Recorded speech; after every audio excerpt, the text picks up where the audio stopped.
खुदावंद यीशु मसीह के जलाली बाबरकत और कुदरत वाले नाम में मैं रेवरेंड डॉक्टर डैनियल खादिम रेमा टीवी के तमाम नाजरीन की खिदमत में सलाम पेश करता हूँ और आप सबको अमली मसीही ज़िंदगी के प्रोग्राम में बहुत बहुत खुशामदीद। हमारा कवी ईमान है कि आप इन पैगामात से ज़रूर बरकत पा रहे होंगे। अगर आपने पहले इस चैनल को सब्सक्राइब नहीं किया है तो ज़रूर करें और बेल के बटन को भी प्रेस करें। अपना फीडबैक स्क्रीन पर दिए गए नंबर्स पर हमें भेजते रहें ताकि हम इस प्रोग्राम को बेहतर से बेहतर बनाकर आपकी खिदमत सर अंजाम दे सकें। खुदावंद आपको, आपके ख़ानदान को बरकत दे। आप ज़रूर अपनी दुआओं में रेमा टीवी की तमाम नशरियात प्रोग्राम को और ज़रूरियात को और इसकी फ़नी टीम को अपनी दुआओं में याद रखें। पाक कलाम बयान करता है कि तेरा कलाम हमारे कदमों के लिए चिराग और हमारी राह के लिए रोशनी है। हम शुक्र करते हैं। आए हम पाक कलाम में से पढ़ें कुलुस्सियों का ख़त, उसका पहला बाब और उसकी 3री आयत से लेके 6ठी आयत तक हम पढ़ेंगे। पाक कलाम में यूँ लिखा है, हम तुम्हारे हक़ में हमेशा दुआ करके अपने खुदावंद यीशु मसीह के बाप यानी खुदा का शुक्र करते हैं, क्योंकि हमने सुना है कि मसीह यीशु पर तुम्हारा ईमान है और सब मुकद्दस लोगों से मोहब्बत रखते हो, उस उम्मीद की हुई चीज़ के सबब से जो तुम्हारे वास्ते आसमान पर रखी हुई है, जिसका ज़िक्र तुम उस खुशखबरी के कलामे हक़ में सुन चुके हो, जो तुम्हारे पास पहुंची है, जैसे सारे जहान में भी फल देती और तरक्की करती जाती है। चुनाचा जिस दिन से तुमने उसको सुना और खुदा के फजल को सच्चे तौर पर पहचाना, तुम में भी ऐसा ही करती है। उसी की तालीम तुमने हमारे अजीज़ हम खिदमत इपफ्रास से पाई, जो हमारे लिए मसीह का दियानतदार खादिम है। उसी ने तुम्हारी मोहब्बत को जो रूह में है हम पर ज़ाहिर की। पाक कलाम का पढ़ा और सुना जाना हम सब के लिए बहुत ही बरकत का बायस हो। आमीन। दुआ करें। प्यारे खुदावंद, हम शुक्र करते हैं तेरे ज़िंदा कलाम के लिए, तेरी ज़िंदा आवाज़ के लिए, बाइबल मुक़द्दस के लिए, जो हमारी ज़ुबान में हमें दस्तयाब है, जिससे हम इस्तिफ़ादा कर सकते हैं। और तू पाक रूह के वसीले से जब हम इस पर गौर करते हैं, ध्यान करते हैं, सोचो विचार करते हैं, इसकी बातों को हमारे लिए बरकत का बायस बनाता है, ताकि हम इन बातों को अपनी अमली मसीही ज़िंदगी में अपना कर तेरे नाम को जलाल दें, तुझ में बढ़ें और दूसरों के लिए बरकत का बायस बन सकें। यीशु मसीह के नाम में मांगते हैं। आमीन। पाक कलाम के पढ़े गए हवाले के मुताबिक हमारा मजमून है मुकद्दसों के लिए शुक्रगुजारी।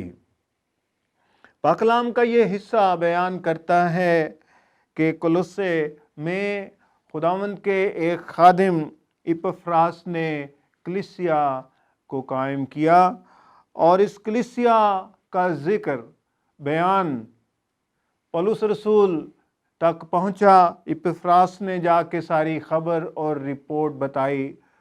पौलुस रसूल ने इस कलीसिया को ख़त लिखा और वो हमेशा कायम शुदा कलीसियाओं जो उन्होंने ख़ुद कायम की या किसी और ने कायम की हों, उनके बारे में फ़िक्रमंद रहते थे ताकि वो तरक्की करे, ताकि वो खुदावंद की पहचान और इरफान में बढ़ सके।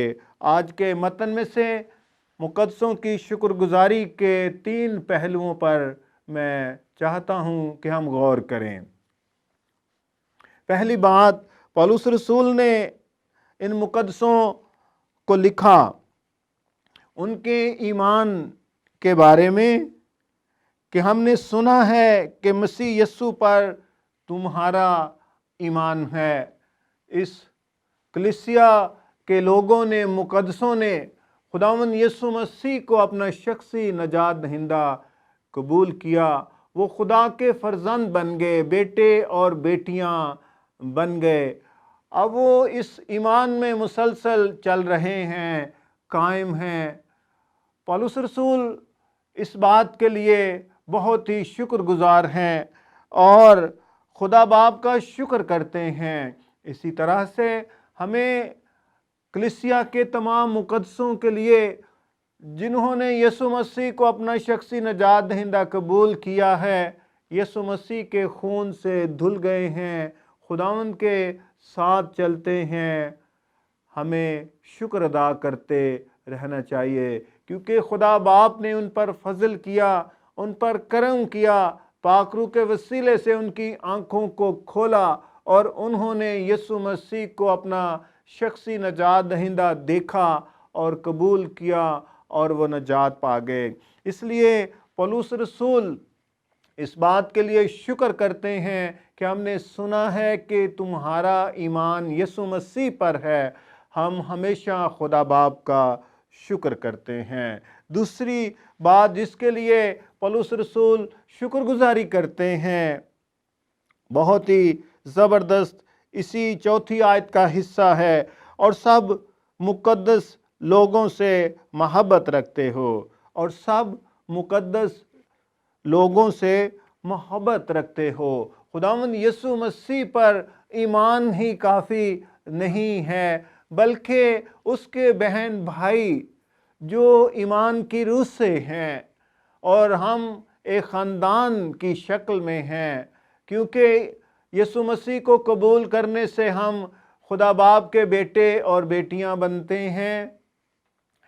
उसके बाद हम यीशु मसीह के भाई और बहन बन जाते हैं। हम एक मुकद्दस ख़ानदान का हिस्सा बनते हैं, मुकद्दसों के साथ हम मीरास बनते हैं। तो ज़रूर है कि एक ख़ानदान के लोग, जिस तरह दूनवी ख़ानदान में रिश्तों की डोरियां हमें एक दूसरे से बांधे हुए होती हैं और हम एक दूसरे से, बहन भाइयों से, वालिदैन बच्चों से, बीवी खामन से, खामन बीवी से मोहब्बत रखते हैं, प्यार करते हैं। तो इसी तरह से इस रूहानी ख़ानदान में भी कुलुसे के मुकद्दसीन एक दूसरे से मोहब्बत रखते हैं। कैसी खूबसूरत बात है कि कलीसिया के लोग एक दूसरे से मोहब्बत रखें। खुदावंद यीशु मसीह ने भी ये फरमाया कि जब तुम आपस में मोहब्बत रखोगे तो इसे सब जानेंगे कि तुम मेरे शागिर्द हो। यूहन्ना 13 बाब की 35 आयत में खुदावंद ने ये फरमाया और ये लिखा हुआ है। सो हम खुदावंद के लोगों से मोहब्बत रखें, प्यार करें, क्योंकि वो खुदावंद को प्यार करते हैं। और रूहानी ख़ानदान की यही पहचान है और यही अलामत है, सिंबल है, साइन है कि हम खुदावंद के घराने के लोग हैं और खुदावंद ने हमें इसका हुक्म भी दिया है। और ये कलीसिया के लोग ऐसी मोहब्बत एक दूसरे के साथ रखते हैं जो बेरिया है, जो हर तरह के मनफी पहलुओं से बालाताक है, ऊपर है। हम ऐसी मोहब्बत एक दूसरे के साथ रखें। तीसरा पहलू जिसके बारे में पौलुस रसूल ने शुक्र किया, उन्होंने लिखा कि वो खुशखबरी जो तुम तक पहुंची है, तुमने कबूल किया है, वो तुम्हारे लिए फलदार साबित हुई, क्योंकि तुमने उस खुशखबरी को कबूल किया और जो तुम्हारी नजात का बायस बनी। इसी तरह से ना वो सिर्फ तुम्हारे लिए नजात का बायस बनी है, बल्कि लिखा है सारे जहान में भी फल देती और तरक्की करती जाती है, क्योंकि मुकद्दसीन और खुदावंद के खादिम नजात की खुशखबरी को दूसरों तक पहुंचाते हैं। और जो ईमानदार जो नजात पाता है वो उस खुशखबरी और खुशी को अपने तक महदूद नहीं रख सकता है। वो इस कदर भारी होती है اور اس قدر زیادہ ہوتی ہے، جیسے کہتے ہیں کہ خوشی سے پھولا نہ سمانا، تو وہ خوشی اس حد تک ہوتی ہے کہ انسان اسے کنٹین نہیں کر سکتا ہے۔ وہ ضرور چاہتا ہے کہ دوسرے لوگ بھی یسوع مسیح کو قبول کر کے نجات پائیں۔ تو ابتدائی ایماندار اور اس کلیسیا کے ایماندار بھی اس خوشخبری کو جو یسوع مسیح کے مرنے، دفن ہونے، جی اٹھنے، زندہ ہونے کے بارے میں ہے، وہ دوسروں تک پہنچائی گئی اور لوگ ایمان لا رہے تھے پوری دنیا میں، جہان میں، اور یہ پھل لا رہی تھی اور لوگ نجات پا رہے تھے۔ اس کا مطلب یہ ہوا کہ ہمیں بھی نجات پانے کے بعد خوشخبری کے پیغام کو دوسروں تک پہنچانے کی، لے جانے کی ضرورت ہے تاکہ لوگ نجات پائیں۔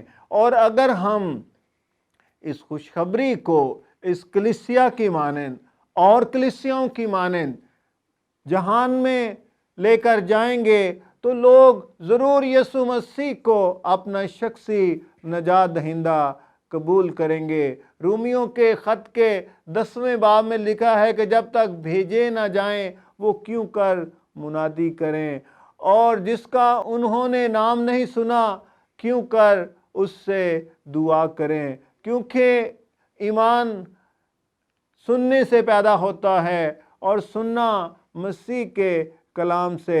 سو جب خوشخبری پھیلائی جاتی ہے، لے کر جایا جاتا ہے، تو لوگ یسوع مسیح کو اپنا شخصی نجات دہندہ قبول کرتے ہیں۔ سو اس کلیسیا کے 3 اوصاف پر دیے گئے متن میں سے ہم نے غور کیا ہے کہ یہ کلیسیا کے لوگ ایماندار مسیح یسوع پر ایمان رکھتے ہیں، ایمان لائے ہیں، وہ یسوع مسیح کو اپنا شخصی نجات دہندہ قبول کر چکے ہیں، انہوں نے نجات کا تجربہ کیا ہے، اور وہ نجات یافتہ خاندان سے، کلیسیا کے ہر ایک فرد سے بے ریا محبت رکھتے ہیں۔ دوسری خوبی پولس رسول بیان کرتے ہیں اور اس کا اظہار کرتے ہیں کہ ہم نے سنا ہے کہ تم آپس میں سب مقدسوں سے محبت رکھتے ہو۔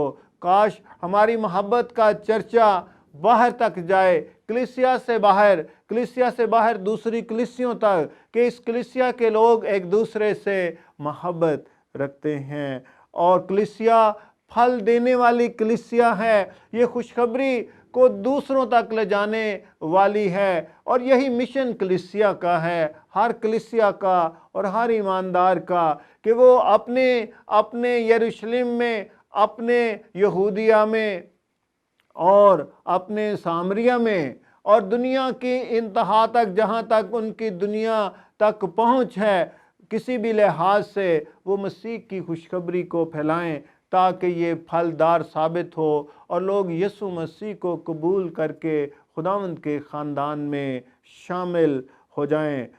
ہم خداوند کا شکر کرتے اور اس کے نام کو مبارک کہتے ہیں کہ اس کلیسیا میں یہ خوبیاں ہیں کہ وہ مسیح پر ایمان رکھتے ہیں، وہ آپس میں محبت رکھتے ہیں، اور وہ مسیح کی خوشخبری کو پھیلانے والے ہیں۔ خداوند مجھے اور آپ کو بھی یہ توفیق بخشے کہ ہم ان اوصاف کو اپنی زندگیوں میں اپنائیں اور خداوند کے جلال کا باعث بنیں۔ خداوند آپ سب کو بہت ہی برکت دے، آمین۔